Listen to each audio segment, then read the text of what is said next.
오늘 우리에게 주신 하나님의 말씀입니다. 느헤미야 구약성경 느헤미야 2장 17절에서 20절까지입니다.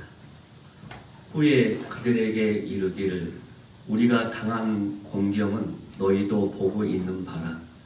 예루살렘이 황폐하고 성문이 불탔으니 자 예루살렘 성을 건축하여 다시 수치를 당하지 말자 하고 또 그들에게 하나님의 선하신 나라를 보시니와 왕에게 이런 말씀을 전하였더니 그들의 왕이 일어나 건축하다 하고 모든 힘을 내어 이 선한 일을 하라 하매 호론 사람 산발락과 종이었던 암몬 사람 도비야와 아라비아 사람 게셈이 이 말을 듣고 우리를 업신여기고 우리를 비웃어 이르되 너희가 하는 일이 무엇이냐?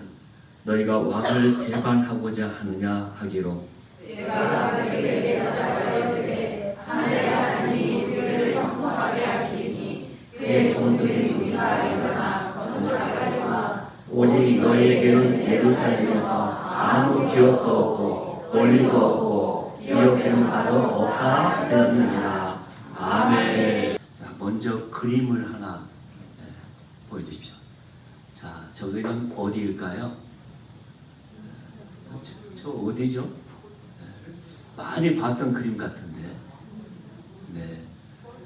네, 맞습니다. 골프장입니다. 골프장. 골프장인데 제가 군에 있을 때 좀 골프를 배웠어요. 배워서 이제 계속 연습을 하다가 드디어 필드 우리 경기를 하러 나갔습니다. 나가서 이제 골프를 치게 되는데 그 잔디가 잘 이렇게 그라운드 돼 있잖아요.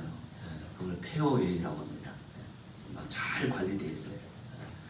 근데 이 골프장을 골프를 치면서 생각되어지는 게 우리 인생은 정말 골프와 같다라는 생각을 많이 가졌어요. 골프의 하나의 축소판이 인생이다라는 것을 가졌습니다. 왜냐하면 우리 아는 것처럼 골프는 각 코스마다 쭉 있는데 18홀, 대개 18홀이 되어 있습니다. 있는데 매번 치기 위해서 티 그라운드에 딱 서서 이제 치잖아요. 딱 쳐서 우리가 생각하기도 푸른 잔디를 공이 샥 잘 들어가면 얼마나 좋겠어요. 근데 저 그림처럼 각 홀마다 다 이 장애물이 있어요. 우리 아는 것처럼 저기 보면은 우리 자세히 보게 되면 벙커라는 것도 있습니다. 이게 웅덩이에 움푹 파인 곳에 모래가 막 있어요. 그걸 벙커라고 합니다. 또 저기에 해저드가 있습니다. 호수 같은 물 웅덩이가 또 있어요. 그 다음에 나무들도 있어요. 나무들. 그 다음에 너프. 이게 잔디가 이게 잘 고르게 돼 있는 데도 있지만은 막 잔디가 길고 관리가 안 돼. 정말 울퉁불퉁한 그런 것도 있습니다. 여하튼 각 홀마다 이렇게 골프를 치다 보면은 그런 온갖 장애물이 참 있어요. 매번 우리는 이 코스 각 홀마다 코스마다 서서 기대를 갖죠. 이번엔 내가 멋지게 칠 거야. 그 모든 장애물을 다 패스하고 피해서 내가 다 이론할 거야, 홀이론 할 거야 하면서 하지만은 그게 되지 않는다는 거예요. 또 어떨 때는 그 홀에서 너무나 잘 쳤어요. 최고의 성적을 냈습니다. 점수를 냈어요. 그래서 다음 홀로 다 가서 치면 그 다음 홀에서 또 잘 되겠지 하는데 또 다른 거예요.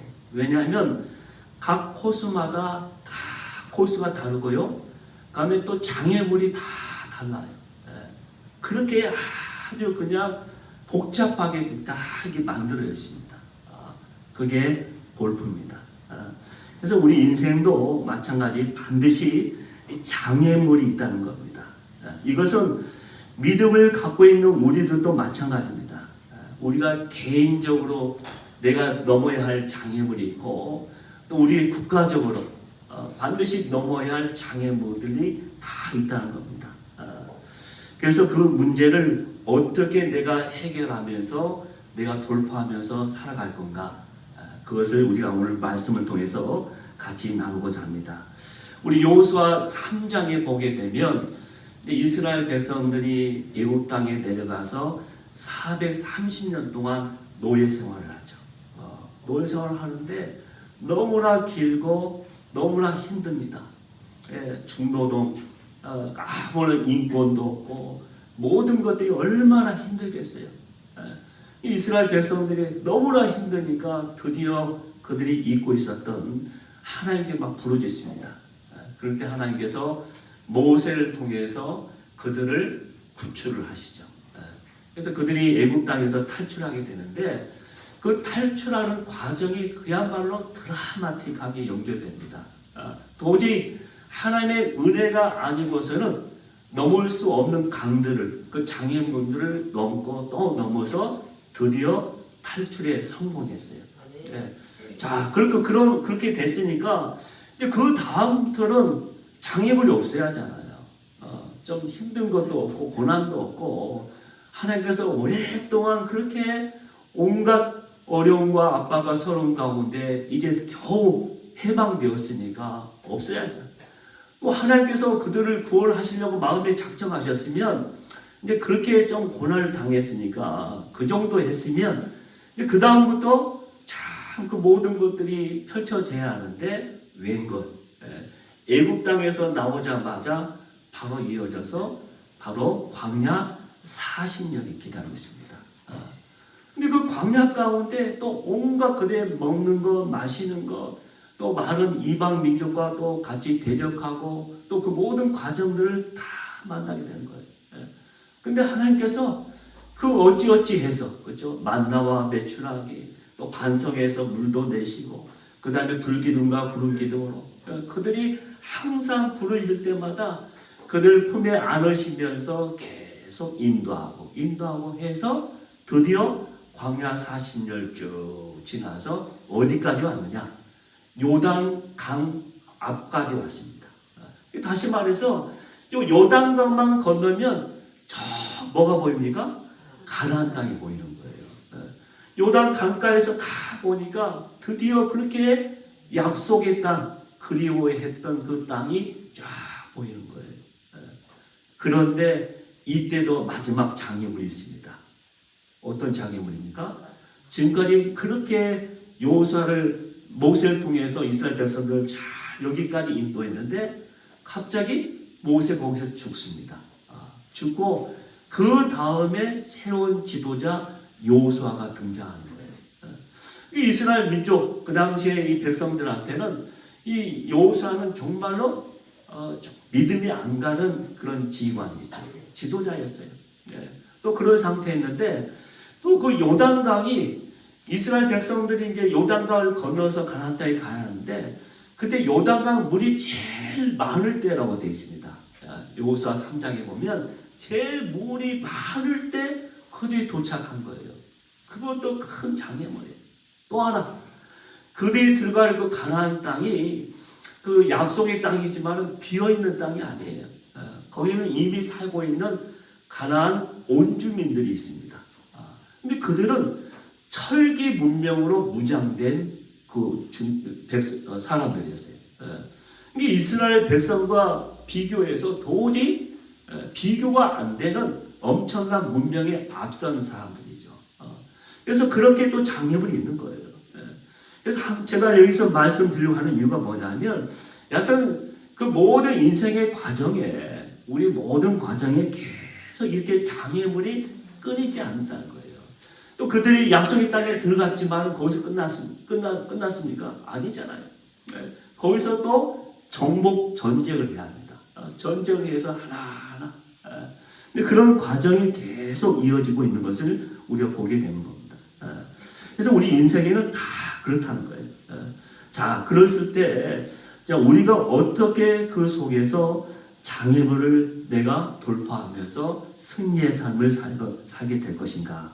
그것을 오늘 본문은 우리에게 말씀하고 있는데, 자, 오늘 본문에 보면 느헤미야가 드디어 고국 땅에 돌아와서 예루살렘 성벽을 건축을 착수하게 됩니다.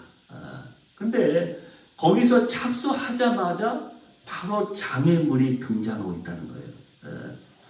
그러나 그는 마침내 이 장애물을 뛰어넘어서 자신의 사명을 완수했다는 내용이 오늘 본문의 내용입니다. 자, 그러면 느헤미야는 자기 앞에 장애물을 어떻게 돌파해 가는가? 우리 인생에 누구나 다 장애물이 있는데 그 장애물을 어떻게 돌파할 것인가? 느헤미야를 통해서 우리가 배우고자 하는 것이죠. 자, 여기서 먼저 우리가 알아야 할 것이 뭐냐면 그것은 하나님이 허락하신 일에도 장애물은 반드시 있다는 거예요. 하나님이 허락한 일에도 반드시 장애물이 있다라는 사실을 우리는 분명히 알아야 한다는 겁니다. 느헤미야는 기도하면서 예루살렘 성의 건축을 위해서 하나하나 계획하면서 그 모든 가능한 모든 장애물들을 다 가져가면서 그가 기도하면서 준비를 했습니다. 그래서 그 장애물들 통과할 준비를 하나하나 다 해왔죠. 그래서 그는 아닥사스다 왕에게 그가 출발할 때 그 모든 것을 다 예상해서 건축 허락을 받으면서 그 왕에게 여러 가지를 다 부탁을 했다는 것을 우리가 이미 배웠습니다.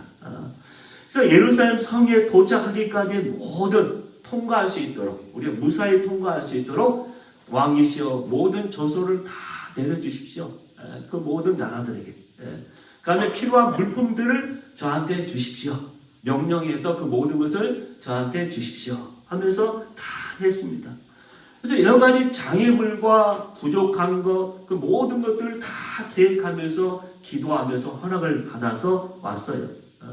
그럼에도 불구하고 우리가 미리 이렇게 각오해야 할 것이 있다는 것이죠. 그 뭡니까? 우리가 기도의 응답을 받는 일에도 여전히 어려운 장애는 있을 수 있다라는 것을 우리는 미리 각오해야 한다는 것입니다.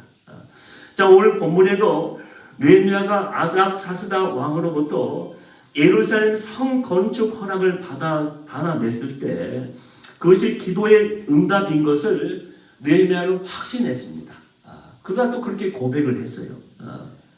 19절 볼까요? 19절 보면은 거기에 보면 이름조차도 의시시한 산발라, 도비야 이런 사람들이 등장해서 방해를 막 하잖아요. 방해를 막 하는데 10절에 보면 그런 처음부터 하나님의 백성인 이스라엘 흥왕을 옳지 않는 사람들이었습니다. 그때는 그들이 그 모든 백성들이 와서 흥왕되는 것을 옳지 않는 사람들이었다라는 것을 말씀해주고 있죠. 그래서 그 일을 쭉 하려고 하는데 근데 그때부터 그들은 그렇게 옳지 않으면서 방해하는 일을 계속 해왔다는 것이죠. 자, 그러면서 그런 거기까지 인도하신 그 하나님. 그래서 오늘 말씀에 보면은 8절 한번 볼까요? 8절. 8절 마지막 부분에 보면 느헤미야는 이렇게 고백합니다. 내 하나님의 선한 손이 나를 도우심으로 왕이 허락하고.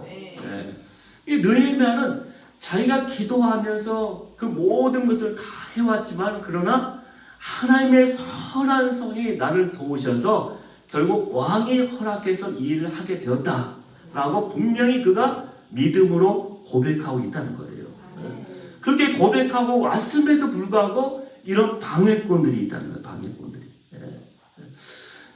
여러분 영적으로 하나님의 부흥의 역사에는 항상 사탄의 방해가 있습니다. 뭔가 해보려고 하면은 꼭 방해하는 것들이 있어요. 왜냐하면 그 하나님의 선한 일을 하는 일에는 반드시 그것은 영적인 싸움이기 때문에 그것은 하나의 영역을 두고서 하는 싸움이기 때문에 그런 거예요. 사탄이 그냥 내버려 두지 않는 거예요. 그래서 뭔가 하나님의 일을 하려고 하고 하나님이 기뻐하시는 일을 하려고 하면 우리로 하여금 방해하면서 시험에 빠지게 하는 일이 반드시 있습니다. 그럴 때 대부분이 그냥 실망하고 또 시험에 빠져서 실패하는 경우가 많죠. 영적인 싸움은 그렇습니다. 그러나 느헤미야는 결코 포기하지 않습니다. 17절, 18절에 보면은 느헤미야는 백성들을 설득합니다. 설득하는데 어떻게 설득하느냐? 자기가 어떻게 해서 여기까지 왔는지, 하나님께서 어떻게 선한 손으로 자기를 인도하셨는지 그 모든 것을 다 간증하면서 그 백성들에게 이것까지 오게 된 그 과정을 설명을 한 거예요. 그러면서 설득하고 있습니다. 그러자 백성들이 한결같이 다 같이 마음을 모아서 자, 일어나 성을 건축하자. 모두 힘을 내서 이 선한 일을 하자 하면서 백성들이 나서게 됩니다. 그러나 여전히 이 산발력과 도비야, 게셈 이런 사람들이 그들을 비웃습니다. 비웃고 비방하죠. 야, 너희가 반역하려고 하느냐 이렇게 하면서 그 일에 대적하죠. 한번 대적한 사람은, 방해한 사람은 끝까지 그렇게 자기의 길을 가게 돼 있어요. 포기하지 않죠. 그 사람들도. 참 희한하죠. 예부에 있는 모든 장애물들이 다 해결되어서 이제 백성들이 막 한마음에 한뜻이 되어서 그 선한 일을 하려고 다 하는데 이제부터는 갑자기 내부에 장애물이 등장한 거예요. 그런데 이것이 훨씬 더 위험하다는 것을 알아야 합니다. 예부의 적보다는 내부의 그런 적이 훨씬 더 위험한 거예요. 바퀴 금이 가면은 본드로 붙일 수 있는데 그래서 고쳐 쓸 수 있잖아요. 그러나 안에서부터 그냥 금이 가게 되면 방법이 없는 거예요. 어느 누구도 막을 수가 없는 거예요. 자, 그렇다면 한번 질문을 여기서 해보게 됩니다. 왜 하나님께서는 느헤미야에게 이런 일을 허락하시면서 또한 동시에 이 사탄의 방해를 허용하신 것일까? 하나님께서 그렇게 기도의 응답으로 해서 그 선한 일을 하게 하셨으면 그 다음에 그 길이 형통하게 진행할 수 있도록 모든 길을 이렇게 주장해 주시고 인도해 주시면 좋겠는데 왜 하나님은 그렇게 허락할 때는 언제고 또 갑자기 그 일을 착수하자마자 시작하려고 하자마자 이런 방해 또 이런 장애가 생기도록 허용하시는 걸까? 물론 여기에는 하나님만이 아시는 어떤 이유가 있을 것입니다. 궁극적으로는 그것이 우리의 유익을 위해서 하시는 것이 분명하지만은 그러나 정말 그 이유를 모를 때가 참 많죠. 그러나 분명한 것은 하나님의 허락하신 일이라고 해서 반드시 만사 형통은 아니라는 것이죠. 다시 말해서 허락하신 일에도 장애물은 반드시 있다는 그것만은 분명합니다. 그러므로 우리가 기도하고 착수한 일에 장애가 존재한다고 해서 있다고 해서 너무 서둘러서 이것은 하나님이 기뻐하신 일이 아닌가 봐. 그러면서 쉽게 속단하거나 포기해서는 결코 안 된다는 것입니다. 오히려 그럴 때 우리는 어떻게 생각해야 하느냐? 그 일은 하나님이 기뻐하신 일이기에 사탄이 이렇게까지 우리를 방해하는구나 생각하면서 오히려 더 믿음으로 강하고 담대하게 포기하지 않고 그 일을 해야 한다는 거예요. 정말 하나님이 원하시는 일이기 때문에 기뻐하시는 일이기 때문에 이렇게 나를 방해하는구나. 오히려 그렇게 기도하면서 그 일에 더욱 전진해야 한다. 그게 우리의 자세라는 것을 말씀해 주고 있는 것이죠. 바로 이런 사람들만이 이 장애물을 뛰어넘어서 반드시 성공적으로 자기의 사명을 완수해 나갈 수 있다라는 것을 우리에게 말씀해 주고 있습니다. 그러므로 우리가 여기에서 중요한 것은 장애가 있느냐 없느냐 그것이 아니라는 거예요. 정말 중요한 것은 뭐냐면 이런 장애물을 우리가 넘어서서 그것을 돌파해서 우리가 이기는 싸움으로 승리할 수 있을까? 그것이 더 중요하다는 거예요. 자, 그 비결은 뭘까요?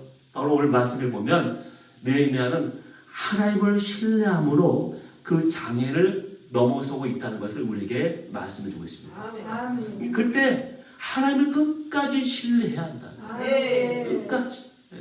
한번 그렇게 하나님을 신뢰하며 믿음 가운데 내가 시작하고 출발했으면 도중에 멈추지 않고 끝까지 가야 한다는 거예요. 어떤 장애물이 있고 어떤 넘어짐이 있을지라도 거기서 포기하지만 안 된다는 거예요. 그래야 그 마지막 멸관, 그 마지막 열매, 하나님이 준비한 것을 우리가 맛볼 수 있다는 거예요. 우리가 곡식을 심고 나무를 심고 모든 것을 추수할 때도 때가 있잖아요. 때가 있어요. 금방 심자마자, 나무를 심자마자 또 씨를 뿌리자마자 열매를 먹는 사람 한 사람도 없을 거예요. 거기에는 반드시 어느 정도 세월이 필요하고 시간이 필요한 거예요. 인내가 필요하고 우리의 눈물이 필요하고 땀이 필요한 거예요. 세상 일도 그러할지인데 영적인 일도 마찬가지예요. 근데 우리는 너무나 쉽게 그 모든 것을 따먹으려고, 그 모든 것을 내가 다 누리려고 해요. 내가 하나님 앞에 심는 것은 없어요. 내가 하나님께 뿌리는 것은 없어요. 근데 하나님이 주시는 좋은 것들을 다 먹으려고 해요. 하나님께서 주시는 모든 복은 다 누리려고 해요. 이럴 때 하나님 우리를 어떻게 보겠습니까? 근데 느헤미야는 그것을 우리에게 도전해 주고 있다는 거예요. 자, 우리 20절, 우리 본문 우리 20절을 다 같이 한 목소리로 다 같이 한번 읽겠습니다. 내가 그들에게 대답할 너에게 하늘의 하나님이 우리를 형통하게 하시니 그의 종들인 우리가 일어나 건축하려니와 오직 너희의 일은 예루살렘에서 아무 기업도 없고 권리도 없고 기업되는 바도 없다 하였느니라. 아멘. 얼마나 대단하고 신뢰가 가는 믿음인지 모릅니다. 근데 여기서 우리가 생각해 봐야 할 것은 뭐냐면 오늘 본문에 보면 느헤미야가 하나님만을 온전히 믿고 있는데 그가 구체적으로 무엇을 믿고 있는가? 그 느헤미야의 신앙 고백을 우리가 한번 살펴보자는 거예요. 자, 하나님을 온전히 믿고서 그 길을 가고 있는데 느헤미야는 어떤 하나님의 믿음을 가지고서 그 길을 갔을까? 첫째, 하나님이 맡기신 사명을 믿었다는 겁니다.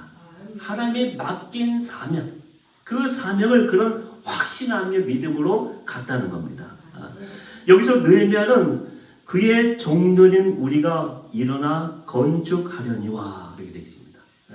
우리가, 그렇죠? 우리가, 그의 종들인 우리가 일어나 건축해야 한다라는 것을 분명히 알고 있고 그렇게 고백하고 있다는 것입니다. 자, 우리는 지금 그의 종으로서 그의 일을 하기 위해서 여기에 와 있는 사람들이다라는 것을 고백하고 있다는 것이죠. 그렇습니다. 느헤미야는 이 성벽 재건에 착수한 것이 하나님의 종으로서 그에게 맡겨진 하나님의 사명이다라는 것을 분명히 알고서 그 일을 하고 있다는 거예요. 여러분, 지금 느헤미야가 하고자 하는 일은 무엇입니까? 사실 설교도 아니었고 전도도 아니었고 또 성전을 건축하는 일도 아니에요. 예루살렘 그 성벽을 건축하는 일이에요. 그러나 그는 그 일을 세속적인 또 세상적인 일이 아닌 거룩한 일, 곧 하나님의 거룩한 사명으로 그가 알고 받아들이고 있다는 겁니다. 바로 그것이 그로 하여금 어떤 장애물에도 불구하고 최선을 다하게 만든 것이다 라는 것을 말씀해 주고 있는 것이죠. 느헤미야가 그 일을 포기하지 않았던 이유는 바로 여기 있는 거예요. 하나님 맡겨진 거룩한 사명이기 때문에 그는 확신하며 그 일을 하고 있다는 거예요. 좀 유명한 아프리카에 가서 선교를 했던 리빙스톤 선교사님이 계십니다. 그가 아프리카에 가서 선교를 하는데 얼마나 많은 어려움이 있겠습니까? 그 숱한 여러 장애물을 다 패스하고 뛰어넘어서 그가 성공적으로 선교를 하게 됩니다. 그럴 때 어떤 사람이 그에게 그 선교의 비밀에 대해서 물어봤을 때 그가 그렇게 고백했다고 합니다. 사명이 다할 때까지 나는 죽을 수가 없었습니다. 그렇게 고백했다는 거예요. 사명이 다할 때까지 나는 죽을 수가 없었습니다. 리빙스턴은 분명 하나님의 그 사명, 그것을 위해서 자기는 죽을 수가 없을 만큼 그 일에 열심히 기도하면서 헌신하며 그 길을 달려갔다는 거예요. 그래서 성공적으로 그 아프리카에서 힘든 거기 대륙에서 복음을 전할 수가 있었다는 것입니다. 우리 한 사람 한 사람 나에게 맡겨진 사명이 있습니다. 그게 큰 것이든 작은 것이든 사람의 눈에 보이는 것이든 보이지 않는 것이든 나만이 할 수 있는 그 사명이 있습니다. 내가 하나님의 교회 안에서 작은 일이지만은 그 작은 일 하나 하는 것도 사명이에요. 여러분 가정 안에서 마찬가지고 여러분 직장 안에서 마찬가지예요. 누가 여러분 곁에 다 누가 붙어 있는 것도 하나의 사명이에요. 내가 그 한 영혼을 위해서 기도해주고 내가 섬기는 자로 정말 내가 하나님의 사람으로 내가 품어줄 하나님의 사람으로 나에게 보내주셨구나 라고 생각하면 그게 사명이에요. 또 우리 자녀도 마찬가지예요. 하나님께서 많은 가정 가운데 우리 가정에 선물로 주신 이유가 뭡니까? 여러분만이 할 수 있기 때문에 선물로 주신 거예요. 그것도 여러분 사명이에요. 정말 그가 기도하면서 품고 내가 항상 하나님 앞에 그 영혼을 위해서 기도해 나간다면 그 한 사람이 어떤 열매로 어떤 일을 할지 누가 알겠습니까? 아무도 모릅니다. 그러나 내가 하나님의 미랄이 되어서 그러한 사명을 잘 감당하게 된다면 나는 없어지고 흔적도 없이 사라지지만은 그러나 내가 했던 그 일을 통해서 많은 열매로 하나님께 영광 돌릴 수가 있는 거예요. 그래서 여러분이 교회에서 하는 것, 또 가정에서 하는 것, 내가 하는 것 하나하나 그 모든 것들이 소중한 거예요. 그래서 그런 사명으로 하나님 앞에 감당할 수 있는 저와 여러분이 되길 주의 이름으로 축원합니다. 두 번째는 그렇게 사명으로 우리에게 주셨을 뿐만 아니라 하나님께서는 그 모든 사명을 잘 완수할 수 있도록 형통케 하심을 그런 믿었다는 거예요. 그것을 형통케 하시는 하나님이시다. 여러분 그 일이 하나님께서 나에게 맡겨진 사명이라고 분명한 확신이 있다면 또한 그 일을 하나님께서 분명히 이루실 것을 믿는 그런 형통케 하실 것을 믿는 그런 믿음이 반드시 필요하다는 거예요. 하나님이 기뻐하시고 뜻하신 일인데 어떻게 하나님께서 방관하시겠습니까? 그냥 내버려 두지 않겠죠. 물론 하나님이 기뻐하시는 허락하신 일에도 어떤 장애가 난관이 있을 수 있지만은 그러나 우리는 느헤미야처럼 하나님의 형통하심을 믿고 그 길을 가야 한다는 거예요. 이 장애 앞에서 우리는 느헤미야처럼 오히려 하나님 앞에 그 모든 것을 다 하나 맡기면서 갈 때 그 모든 것을 하나하나 이루실 것입니다. 그래서 20절에 보면 느헤미야는 어떻게 고백합니까? 20절 다시 한번 읽습니다. 하늘의 하나님이 우리로 형통케 하시니 하늘의 하나님이 이 일을 형통케 하실 것이다. 그런 분명한 믿음을 갖고 있었다는 겁니다. 여러분 이것이 느헤미야의 믿음이었습니다. 일을 시작하게 하신 하나님이 또한 그 일을 마치게 할 때까지 그 모든 것을 형통케 하실 것이다. 빌립보서 1장 6절에 보면 바울이 빌립보 성도들에게 이렇게 격려하고 있습니다. 1장 6절 다시 한번 읽을까요? 너희 안에 착한 일에서 시작하신 일과 그리스도 예수의 날까지 이루실 줄 우리는 확신하노라. 아멘. 그렇죠? 너희 안에서 착한 일을 시작하신 하나님께서 그 일을 하기 위해서 저와 여러분을 부르셨는데 그 모든 것을 다 이루기까지 하나님께서 늘 함께 해주신다는 겁니다. 그것을 분명히 자기는 확신한다. 그래서 우리도 그런 믿음 가운데 갑니다. 영국에서 중국 선교를 위해서 기도하면서 어떻게 하면 저 대륙을 선교할 수 있을까 하면서 중국 복음 선교회를 조직을 했어요. 1800년도에. 자, 그리고 중국 선교를 준비하던 허드슨 테일러 이 선교사님을 중국의 선교사로 파송했습니다. 그때 나이가 21살 때예요. 그러나 이 선교회는 테일러를 파송하기는 했지만 그가 선교할 수 있도록 충분히 지원을 해주지 못했습니다. 테일러는 열정적으로 사역을 전개했지만 그는 자꾸 지쳐만 가고 있었습니다. 그러다가 1857년 그는 이 중국 복음 선교회와 갈등을 하다가 마침내 더 이상 못하겠다고 사임을 해버립니다. 자, 이렇게 해서 그의 중국 선교는 끝나는 것, 그의 인생 여기서 마침표로 끝나는 것 같았습니다.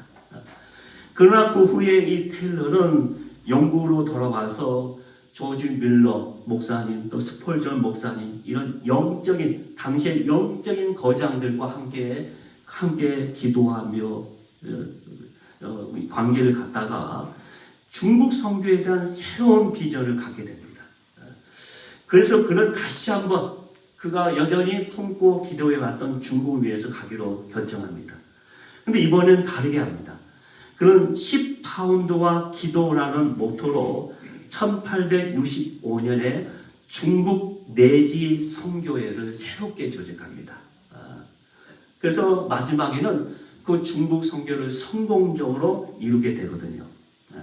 그런데 그가 중국 내지 선교회를 조직하면서 이 10파운드와 기도라는 모토로 했다고 했는데 이게 왜 이런 이야기가 나왔을까? 그가 이제 선교를 준비할 때 한때 그러니까 선교를 준비하면서 쭉 공부를 하고 있는데 훈련을 받고 있는데 한때 그가 자기 영국 돈 10파운드만 자기 수중에 있는데 내가 이것만 갖고서 나머지 모든 것을 하나님께 다 맡기면서 내 생활에 필요한 모든 것을 내가 공급받겠다라고 하나님 앞에 그렇게 기도를 드리게 되었습니다. 그러면 자기 수중에 이제 10파운드만 갖고 있는 거예요. 그래서 거기에 필요한 모든 교육비나 그 자기 모든 생활비는 하나님께 맡기겠다 라면서 생활을 하게 됐는데 정말로 그렇게 되더라는 거예요. 자기는 10파운드만 밖에 없어요. 근데 자기가 필요한 모든 것들을 그때 많은 사람들을 통해서 하나님께서 모든 것을 아낌없이 부족함이 없이 그 모든 것들을 다 공급해 주셨다는 거예요. 그래서 그런 그 경험을 다시 한번 떠올리면서 야, 내가 전에는 모든 사람들에게 지원을 받아서 선교를 하려고 했는데 내가 왜 그랬을까? 정말 하나님께서는 이 중국 선교를 너무나도 나보다도 더 원하실 텐데 그러면 하나님께서 마땅히 그 필요한 모든 재정을 다 지원해 주시고 공급해 주실 것인데 나는 왜 사람만 그들에게 나에게 어떻게 후원할 것인가 그만 바라면서 선교하게 됐나 하면서 반성하게 된 거예요. 회개하면서 자기가 그렇게 했던 거예요. 자, 그렇게 해서 중국 내지 선교를 했는데 나중에 중국 선교의 그 모든 것을 성공적으로 이루게 됐다는 것입니다. 이렇게 세워진 중국 내지 선교회는 그 당시 선교 역사에 있어서 하나의 신교를 열었다고 볼 수 있었다고 합니다. 우리가 정리하자면 우리가 철저하게 보내신 하나님만을 신뢰하며 기도하며 사역을 할 때 하나님께서 그 모든 것을 다 형통케 하시고 채워주신다는 거예요. 중요한 것은 우리의 믿음이라 우리의 확신이라는 거예요. 자, 우리 속으로 내가 계산하면서 뭐 하려고 하니까 하나님 그만치밖에 일 못한다는 거예요. 야, 네가 계획하고 생각한 그만큼만 너는 그렇게 사역할 수 있어. 너는 그렇게 살 수밖에 없어. 그러나 하나님은 그 너머를 보라는 거예요. 너머로. 내가 너를 향한 하나님의 큰 뜻이 있고 더 넓은 지경이 있는데 그 넓은 곳을 바라보지 않고 왜 그 속에서 자꾸 사느냐. 우리에게 그게 도전하고 있다는 것입니다. 오래전 US 오픈에 출전했던 한국을 대표했던 최경주 골프 프로가 있습니다. 많은 한국 골퍼들이 기대를 하면서 봤어요, 그 경기를. 그런데 웬걸 US 오픈에 컷오프 돼가지고 탈락해버린 거예요. 얼마나 실망이 되겠습니까? 자, 이렇게 됐을 때 선수는 되게 깊은 슬럼프에 빠지게 된다는 거예요. 그런데 이 최경주 이 골퍼는 그렇게 하지 않았습니다. US 오픈이 진행되는 경기장 바로 옆에 연습장에 나타나서 다시 연습을 몰두한다는 거예요. 그래서 한 번은 기자가 그에게 찾아가서 그 소감을 물었답니다. 그럴 때 그는 담담하게 이렇게 이야기했다는 거예요. 아직 끝나지 않았습니다. 나에게는 또 다른 경기가 남아있거든요. 자기에게 모든 기회가 다 끝난 것이 아니란 거예요. 여전히 자기에게는 여전히 내가 도전하고 내가 다시 할 기회가 계속 경기들이 있다는 거예요. 그것을 생각한다는 거예요. 이 뒤에 것을 생각하지 않고 자기 앞에 있는 것을 생각한 거예요. 그래서 또 다른 기회가 있는데 왜 내가 실패한 것을 되돌아보겠느냐. 그렇게 하면서 그는 그 다음을 바라보면서 갔다는 것입니다. 여러분, 인생은 우리가 허들 경기처럼 장애물 경기와 같은 것입니다. 하나의 장애물을 뛰어넘어가면 또 다른 장애물이 우리를 기다리고 있죠. 그 하나하나의 장애물을 통과할 때는 우리에게 참 만만치 않습니다. 또 우리에게는 여러 가지 온갖 희로애락이 다 우리로 하여금 느끼게 하는 그런 장애물입니다. 그러나 중요한 것은 우리 모두가 넘어질 때마다 다시 일어서서 계속 달려야 한다는 거예요. 한 번 넘어졌다고 해서 거기서 주저앉으면 안 된다는 거예요. 그럴 때 그 모든 경기 끝난 다음에 영광이 주어진 것이죠. 여러분, 우리는 마지막 나팔이 울릴 때까지 믿음으로 한결같이 믿음의 길을 계속 걸어가야 합니다. 그때마다 하나님의 도우심을 구하며 장애물을 돌파하고 또 돌파해야 하는 것이죠. 왜냐하면 예수님도 그렇게 사셨기 때문에 그렇습니다. 자, 예수님이 오셔서 이제 세례를 받은 다음에 이제 공생애를 시작하려고 막 할 때 절묘하게 때 사탄이 딱 나타나서 예수님을 어디로 몰게 됩니까? 광야로 가죠. 광야. 거기서 예수님께서 시험을 받으세요. 시험을 받습니다. 그렇게 시작돼요. 그럼 마지막에 예수님이 마지막 또 뭡니까? 예수님이 십자가였어요. 예수님도 마지막까지 계속 자기 앞에 장애물이 있었던 거예요. 심지어 그가 죽음을 앞둔 그 순간까지 계속 장애물은 한 번도 떠난 적이 없었습니다. 그러나 예수님은 결코 그 길을 피하거나 애면하지 않으셨습니다. 오히려 담담히 마땅히 내가 받아야 할 걸로 생각하면서 찬송하며 나갔다는 것을 오늘 알게 됩니다. 그러면 우리들도 마땅히 그렇게 살아야 하는 것이죠. 장애물은 언제든지 있기 때문에. 아기가 처음에 딱 태어나서 막 자라다가 걸음마를 생각할 때 한번 보세요. 걸음마. 자, 계속 그가 기어다니다가 드디어 딱 서게 되죠. 근데 한 번에 도전은 됩니까? 안 되죠. 한 걸음 나가다가 넘어지고 또 넘어지고. 정말 이 아이한테는 대단한 도전이죠. 일어서서 걷는다는 것 자체가. 그런데 아기는 결국 포기하지 않습니다. 그게 걸음마입니다. 여러분, 자전거는 계속 달려야 넘어지지 않는 거예요. 그렇죠? 멈추게 되면 자전거는 넘어지게 돼 있어요. 그러나 희한하게 계속 페달을 밟으면 넘어지지 않습니다. 결코. 그래서 우리는 그렇게 우리 인생길을 가야 한다는 거예요. 마지막으로 우리 도종환 시인의 우리 담쟁이라는 그 시가 있는데 또 그 시를 이렇게 가사로 해서 노래를 한 게 있습니다.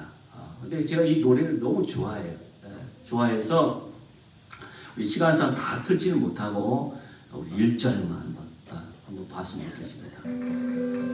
우리 담쟁이, 절망의 벽이죠. 근데 누군가가 그 절망의 벽을 먼저 앞서 딱 가게 되고, 그 옆에서 함께 갈 때 그 절망의 벽은 넘을 수가 있습니다. 우리 인생도 힘들고 어렵지만은 또 내가 믿음의 사람들은 그 벽을 넘어서, 그 절망의 벽을 넘어서 내일을 바라보면서 비록 힘들고 어렵지만은 그 하나님을 분명히 내가 믿음으로 확신하며 나아갈 수 있는, 그래서 모두가 그 장애물을 통과해서 하나님의 준비한 모든 것들을 누릴 수 있는 저와 여러분이 되길 주의 이름으로 축원합니다.